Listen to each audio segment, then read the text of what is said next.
Welcome back, everybody, to your favorite podcast, Bad Beats, coming to you from the River Radio Network here in Poplar Bluff on this beautiful Good Friday edition. Friday, April the 3rd. I'm Colton Vancil alongside Rob Brown. Bad Beats is brought to you by Missouri Farm Bureau Insurance Agency and Pro Edge Properties. Another week. Another one here, baby. What we're going to do when March Madness is over, we're going to have withdrawals. Talk about our lives, I guess. Yes. Haven't seen you this week, but I spent a lot of time with you last weekend. Yeah. Hot Springs trip. We went with different parties, but ran into you there. It was your first time. How'd you like Hot Springs? Oh, I loved it, man. It was great. We had a blast. But beautiful day. yes, it was awesome. Packed. Yeah, 73,000, and I think all of them are in front of us in the beer line. I think so, yeah. That was pretty wild. They need another tunnel.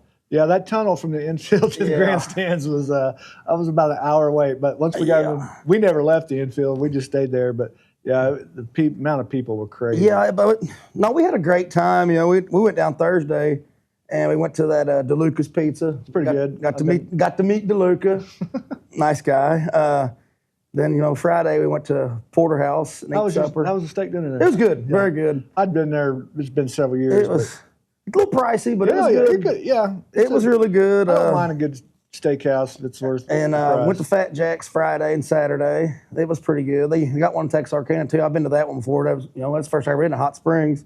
Did you get that sweet hat? I did get this lid there. That's a great story. Share that. So we were sitting in Fat Jack's Friday, and was kind of sitting there with a big round table by the door. And the door opens, and this guy walks in. And he's got this lid on, and I look at my brother, and I was like, I gotta have that hat. I can't leave Hot Springs without it. So I asked that guy. I said, "Man, what's it gonna take to get that hat off your head?"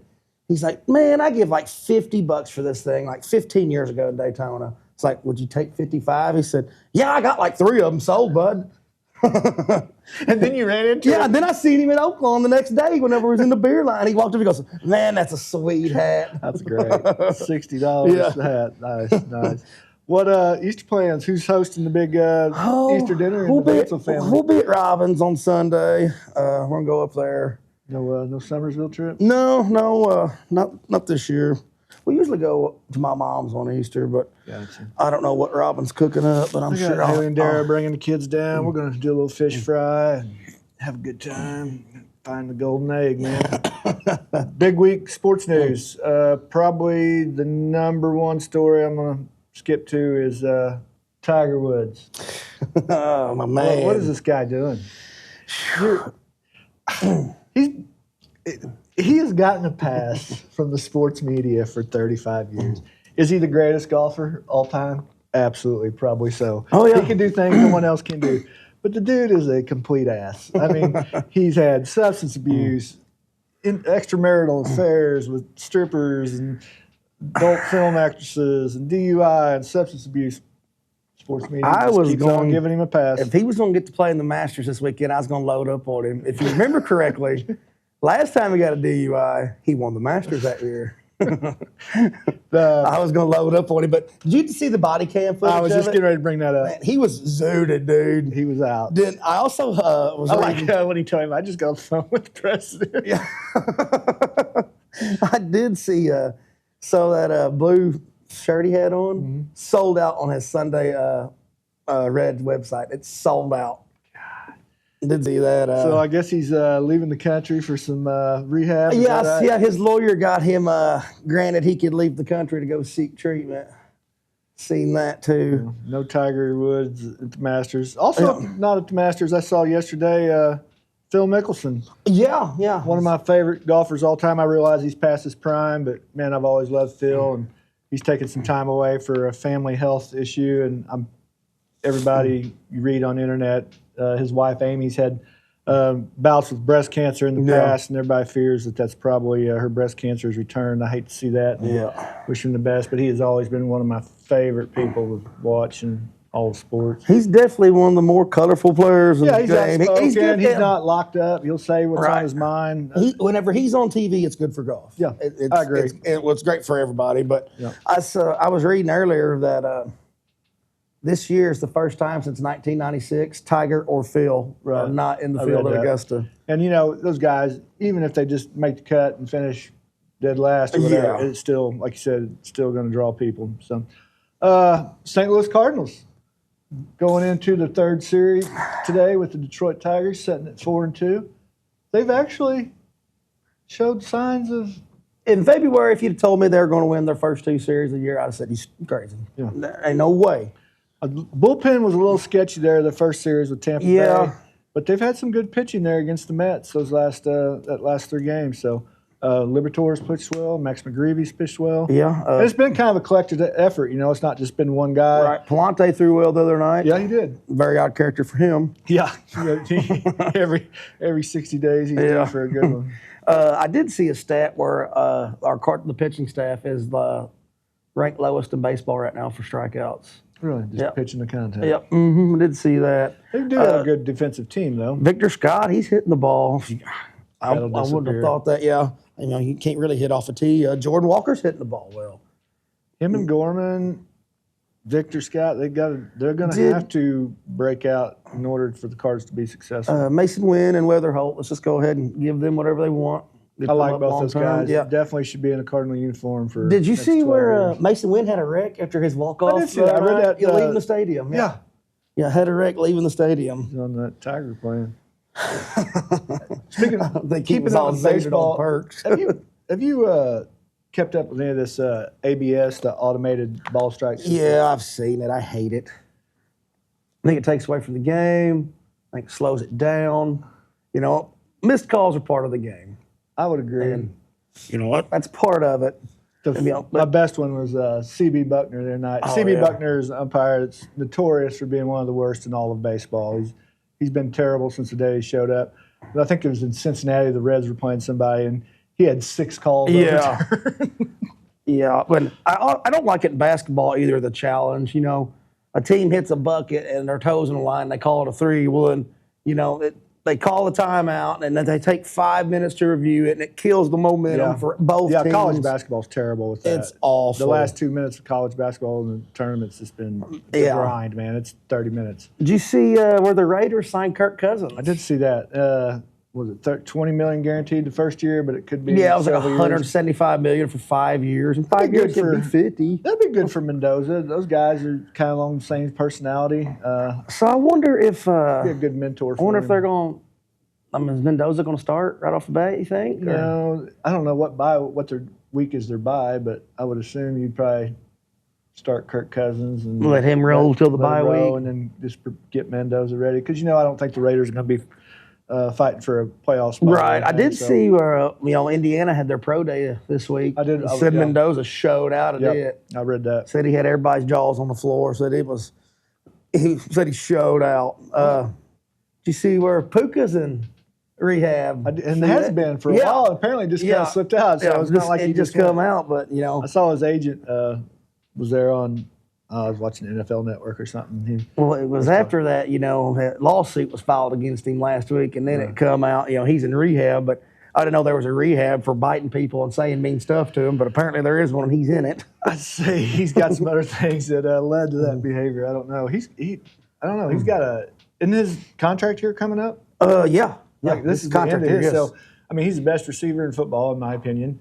Hopefully Matthew Stafford's back, and he'll still continue to put up big numbers, but he needs to have his act together if he's going to get paid. Yeah. And then, NJB just kind of set the baseline for wide receivers with that big contract last year. Yeah. So Puka's he's set up. I'm sure he'll be looking to get paid. NFL draft's coming up. Said last week of April. Yep. It's the last week in April. Mendoza, he's the only quarterback projected to go in the first round. You seen that? Somebody will take a flyer on the Alabama guy. I'm not seeing where the Giants are projected to take Notre Dame running back Jeremiah Love. Is Scadaboo not expected to come back from injury? I guess they're thinking the CTE is going to kick in on him. It could be any day. Yeah, so maybe that's what they're planning for the future already. I don't know. All right, let's dive into our NCAA basketball kind of review last week's games. Last week we had the Sweet 16 Elite games. We're looking at the Final Four Saturday evening with the NCAA Championship Monday night at 7:30. Last Thursday, one of the first games. Great game, Texas and Purdue. Yes. Purdue gets a tip in with less than a second left from Trey Kaufman-Wren. Tremont Mark, did you watch that game? I did. The guy from Texas, the kid from Texas, he was on fire early. I think he finished with 29 points. It was a great game. I thought Texas had a really good run. Sean Miller, he's no stranger to the tournament. He had his team playing, well at the right time of the year. So I did not hit this game. I had Purdue covering the 6.5, so I didn't take a loss right off the bat. I did. I had the Texas in the 6.5. I had that, and it was a great game to watch. They traded buckets all night, and like you said earlier, Texas had a great tournament. They were playing well. Yeah. I seen this earlier. Did you know this is the 9th time in 21 seasons for Sean Marks that he's made it to the Sweet 16? Really, Sean Miller? Yeah, Sean Miller, and never made it to a Final Four, and it's the most of active coaches He's been right around. And so it's the wears most. his welcome out pretty quick. But yeah, that's the most ever without going into a Final Four for active coaches right now. I can see where. How can you not be successful at Texas going in the future? NIL. They got more NIL money than anybody. So, next game was Big Ten matchup. 9 seed Iowa versus 4 seed Nebraska. Iowa, furious comeback. Yes. They were down 15, something like that. Had a 16-5 run the last 6 minutes of the game. It was a good game. Probably the biggest gaffe of the NCAA tournament. Less than a minute left. Iowa's up 3. Nebraska needs a stop. Iowa out of bounds play. Yeah. Baseline out of bounds. Nebraska's got 4 guys on the floor. How do you let that happen? Fred Hoiberg did own it in this post-game conference. He just said there was some miscommunication coming out of the timeout. And then they foul the guy, make one old-fashioned 3 and 1. So tough for Hoiberg to swallow that. That was definitely the turning point. The Cornhuskers, man, that just took the wind out of them when that happened. They did have a pretty good year, though. For Nebraska's not necessarily known as a basketball school, so it's good to see them. They shot terrible in the second half. They were 6 of 24 for 3 on the night, and you took the Iowa money line too. I did. I didn't bet that game, but I was in pretty good spirits at the Copper Penny after Iowa. And you were down Hot Springs. Yeah. And next one was Arkansas and Arizona. I won this one. I had Arizona covering 7.5. Arizona dominated this game. Absolutely, Arkansas whole thing was never. It was worse than the score even shows. 109-88. It was just total domination. Never a threat. Yeah, Acuff, had 28 points, but he couldn't do it all. Arizona had 6 guys in double figures. They can score. If you got in the game, you were hitting 10 points. They had one other guy with 8 off the bench. Yeah. They were a bucket. Their defense showed up too. They just Speaking of defense, I thought Illinois has played as good a defense as anybody here in these first 3 games. Yeah. The Illinois-Houston game, Houston was favored 3.5. Illinois won by 10, 65-55, low-scoring game. 120. I did hit the under on this, and I took the Illinois money line, so that was a good game for me. But the first half was so ugly. I was watching the Arkansas-Arizona game, and I kept looking at the score up in the top screen of the Illinois-Houston game, and 12-minute mark, it was 12-10. Yeah. And I think it was 24-22 at half. So definitely a grind. But Illinois, Keaton Wagler, David Makovich, I thought they both had double-doubles. Illinois is pretty balanced. It could be a problem for UConn in the Final Four. I had the Illini money line on this one. Illinois' defense was great all night. They held Houston to 34% shooting, and you can do that. That's impressive because Houston can score. I expected a better game out of Houston being at the Toyota Center, 2 miles from their campus, and by the end of the buzzer there, everybody from Houston, they was getting up and walking out. Ghost town in there, man. And then on Friday, probably the game of the weekend was UConn and Duke. Duke was favored by 6.5. Let me back up. St. John's and Duke. Yeah. Duke was covered by 6.5. Final 80-75 Duke. Tough game for you. That's both your teams. Yeah, I had the Red Storm in it, plus 6.5. They covered that. It was a great one to watch. Caleb Foster, he come back from foot surgery 3 weeks ago. Had 11 points in the second half. Got Duke back in it when Caden Boozer kept turning the ball over. And he struggled the whole time. And it let St. John's stay in the game. And St. John's had a chance to tie the game there in the last minute. They were down, or get within 1. They were down 3. And Zuby missed the front end of a 1-and-1. and he missed the front end of it, and then Duke come down and they fouled, made 2 more free throws, but only the second loss in 16 trips to the Sweet 16 for Coach Patino. Yep, he's got a good thing going there if he can keep his health together. Alabama, Michigan, it was kind of a lot like Arizona, Arkansas. I don't think it was ever in doubt. Michigan is so dominant.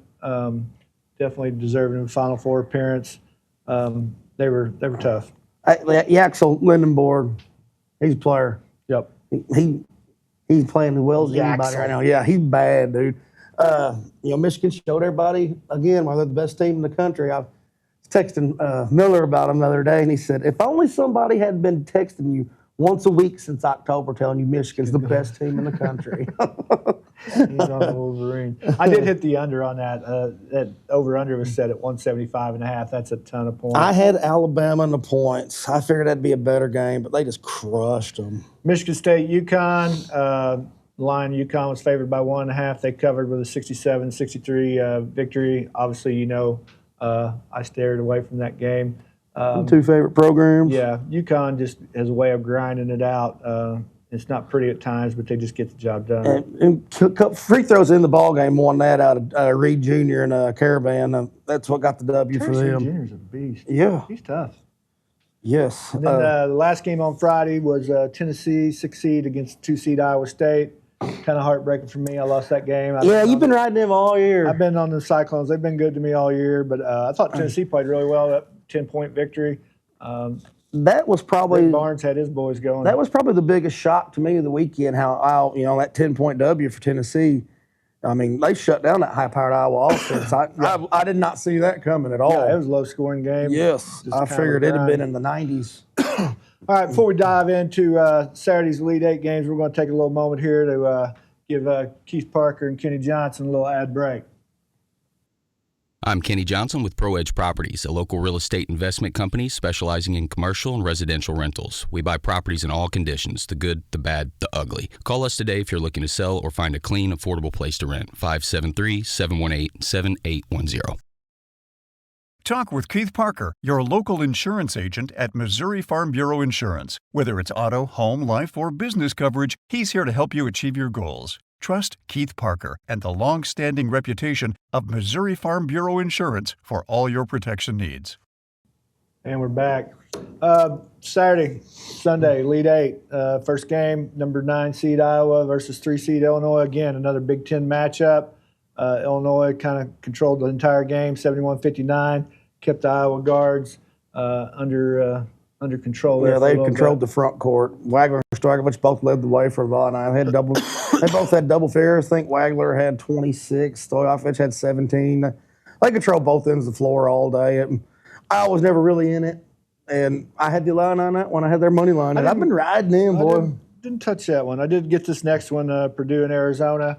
Purdue was victorious, 79-64, covering 5.5, and the under hit as well. Arizona, again, dominant. Purdue had been playing pretty well all year. And that second half, they didn't show up. They were, Arizona was down 7 at half. Yeah. And they outscored them by 22 in the second half. I guess they had a little chat in the locker room at halftime about getting them back on defense. But I had the Wildcats in that one. Another snoozer. I did hit this one. Took the Michigan covering 8.5. They had plenty to spare with a 95-62. Again, total domination by Michigan. Tennessee struggled with the with any rebounds on both ends of the floor, and just the inside. Lindenberg was a beast once again. Man, he was taunting them Tennessee guys too. He was making them mad. But like you said, just total domination. Michigan bullied Tennessee all day. What do you have? 29 Thursday and 27 Saturday. Is that right? Yeah, it's a pretty good week right there. Again, probably the game of the weekend was the final game there. On Sunday, 2 seed UConn versus 1 seed Duke. Duke was favored 5.5. Crazy ending. UConn wins by 1. Down 15 in the second half. They just battle back, grind it. Duke's playing not to win, playing not to lose. And then younger Boozer makes a bad mistake, terrible turnover there with a few seconds left, and Braylon Mullins drains a 45-footer. I mean, Knew it too. So he left his hand. Just stepped right into it. Bam. It was just John great. Shire has to shoulder all of this loss. Yeah, I agree. Caden Boozer's done nothing but turn the ball over in the tournament. That's all he's done is turn the ball over. Why is he even on the floor? They had 2 baskets the last 6 minutes of the game. Why is he even on the floor? Why does he even have a chance to turn the ball over? And why are you trying to pass it anyway? Hey, did you see that video of Hurley's mom? Yeah. Yeah. When the ball went in? Yeah. If you haven't seen that, Yeah. look up Dan Hurley's mom reacts to UConn win on Twitter. Yeah. It's absolutely hilarious. She said, but we all said it. Yeah, I know, I agree. So we got the Final Four set. We got 3-seed Illinois against number 2-seed UConn. Illinois is favored by 2.5. I seen that earlier. And the over-under set at 139.5. Yeah, so I was a little surprised by that. I was too. Just thought it might be almost a pick 'em. First Final Four appearance by Illinois since 2005. And obviously UConn has been no stranger to the Final Four here of late. Been there 3 of the last 4 years. Dan Hurley gets a lot of slack from fans being too rigid in his demeanor, but bottom line, the guy gets the job done. His teams play tough. They're on both ends of the floor. They're mentally tough, physically tough. They're patient, disciplined, inside-out approach. Terrace Reed Jr. is a stud. Yes. And then Illinois has played as good as anybody in this entire tournament. They've had great defensive performances. They've held VCU to 55, Houston to 55, Iowa to 59. That's hard to do, to hold people under 60 in today's game. They've been very efficient on the offensive end, led by freshman Keaton Wagler. With all that said, I will take UConn plus 2.5, and I like the over. I'm going to side with you on both of those. I think it's going to be a high-scoring game. I think Illinois is going to run out of gas against UConn, like you said. Hurley, he just figures out a way to win. Yep. UConn, like you said, Reed Jr., he's a stud. So, yeah, I agree with that. I think UConn gets the job done there. And then Saturday evening, 7:50 p.m., you got 1-seed Arizona against 1-seed Michigan. Michigan's favored by 1.5. The over-under is 157.5, excuse me. I haven't checked this line in a couple days. I don't know if it's changed any. It has not. It was still Michigan 1.5. I think you've got the 2 best teams in the nation that all year long, from the start of the season to the Final Four here on Saturday. You got the 2 best teams squaring off here in the Final Four. Very difficult. It could go either way. Both these teams got size. They got very similar strengths. You know, they get a lot of finish at the rim, a lot of paint points. They control the boards, and very good defensively. So if I'm going to choose, I'm going to probably say Yaxel's a little more dominant than the group of Burries, Koa Pete, and Jaden Bradley. Right. I like the Michigan money line, and I do over. I like the over. I think this will be a high-scoring affair. I as well like Michigan money line and the over. I look forward to being, like you said, I think it will be a high-octane game. Yeah. Probably going to be the best game of the year. Right. It should be your national championship, but Monday night, you get the national championship, 7:30. Watching anywhere? Oh yeah, I'm sure we will. Maybe Buffalo or something. We'll get something figured out. I'm game. That's it for college basketball. This week, PGA Tour. I do want to make one quick note here on the Valero Open. That's not normally a big name tournament on tour, but this week it's always an important tournament because it's the last week a player who is not eligible to play in the Masters next weekend can earn a berth with a victory at Valero Open. So I just kind of went through there and looked at guys who didn't have, who weren't in the Masters yet, and I took $20 on Tony Finau at plus 6,800. Thought that was, and I haven't looked earlier yesterday. I haven't looked at the scores yet, but Tony's going to try to get into the Masters. I'm going to ride him if he does. I'm going to take Ludwig Oberg again this week. It's either him or Cam Young every week. Yeah, so you might as well just. I'm not even going to ask you anymore. I'm just going to Ludwig. He was tied for third earlier. He was 7 under. Both those guys are already in the Masters, though, aren't they? Ludwig and Cam. Yeah. I'm assuming. Yeah. And then NASCAR. We normally do a NASCAR pick for the weekend, but NASCAR's off for Easter weekend, so. Go ahead and close this baby out. It's going to wrap it up for us here on this Good Friday. Another shout out to our sponsors, Missouri Farm Bureau Insurance and Pro Edge Properties.